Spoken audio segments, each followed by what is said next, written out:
Hi everyone, today we're talking about centripetal force. So if you recall, we've talked about Newton's second law in the past. Newton's second law says our net force is equal to mass times acceleration.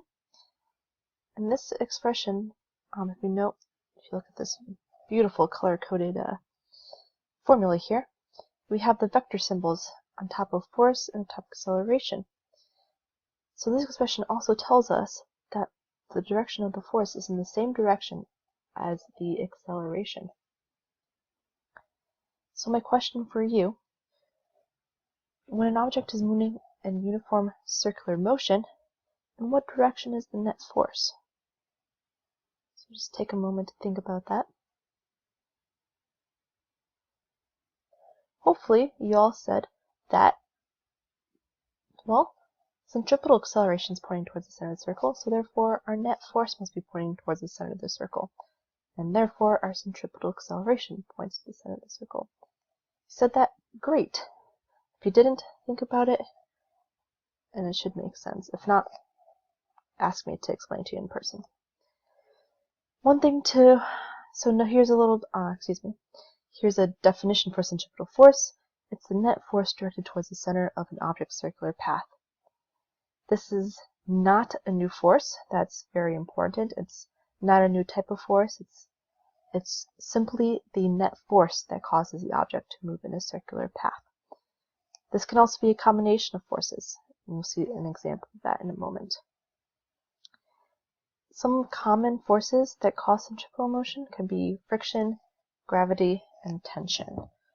And we'll explore some examples of these. But first, here's an image or a GIF that shows us an object rotating in a circle, and here we see the force vector that points towards the center of the circle. It's in the same direction as our acceleration vector as we explored last video. Here are some real-life examples of centripetal forces. So if you look here all the way on the left, we have a roller coaster going around a loop. We see here that our centripetal force on a person at that topmost point of the loop, they're moving in a circle, and the centripetal force here is caused by both the normal force and the gravitational force. Gravitational force acting straight down on the person, normal force of the seat, or if you want to think about it, of the ramp pushing down on the person. So here our centripetal force is a net force of both a normal force and gravitational force. These forces are what causes the person to move in that circle. The bottom image here, we have someone moving a pail in a vertical circle. This is actually supposed to be a visualization of actually that pail having water in it, and the water doesn't fly out of the pail, or doesn't fall out of the pail if you move it with a certain high enough speed. Another centripetal force example we have up here is actually a very common example. You have a car rounding a curve. In this case, it's actually friction that causes the centripetal motion.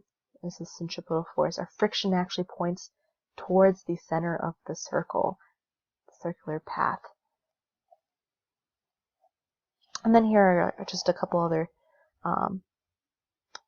fair rides that are examples of centripetal motion and centripetal forces.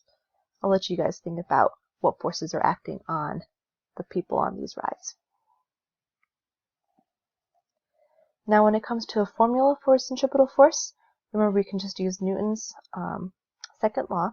So our centripetal force is equal to mass times our centripetal acceleration. Remember from the previous section, centripetal acceleration is equal to our tangential velocity squared divided by r. So if we plug that in for A, we get that our centripetal force is mv squared over r.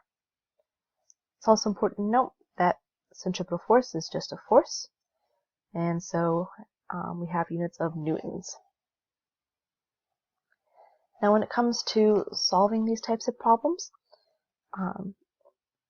generally you'll be solving for force. You'll either be given centripetal acceleration and mass, or you'll be given velocity, and you have to use the centripetal acceleration formula to solve for centripetal acceleration, and then plug that in, F equals ma.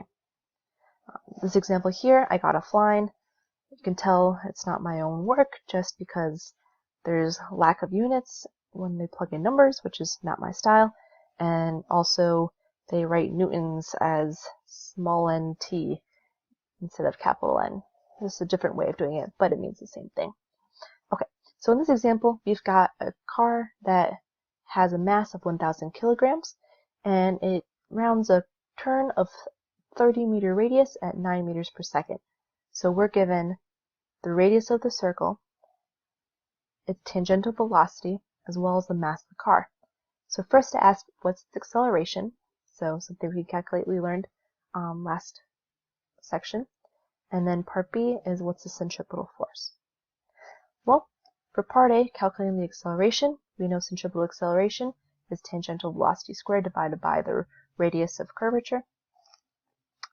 Velocity here is 9 meters per second, so we square that and divide by our radius of 30 meters, and we get 2.7 meters per second squared. Now just to find that centripetal acceleration, we can do the car's mass times that acceleration. So that'd be 1,000 kilograms times 2.7 meters per second squared. If we had a problem where we had to calculate the centripetal acceleration to begin with without this previous step of acceleration, we can just use the formula mv squared divided by r. It's the same thing.